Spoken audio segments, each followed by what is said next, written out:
ស្រឡាញ់អូនខ្លាចបងក្បត់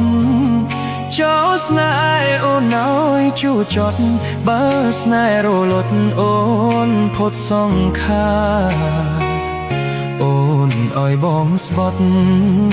សាងស្នេហ៍មិនឲ្យប្រេឆាបេះដូងមួយមិនអាចសាវាចាយទៅស្រីណាក្រៅពីអូនឡើយបងដាក់ចិត្តស្មោះអូនក៏ប្រែចិត្តគ្រប់យ៉ាងคล้ายជាអតីតស្នេហ៍ដែលធ្លាប់ស្និទ្ធប្រែជាសោកាអូនលួចមានថ្មី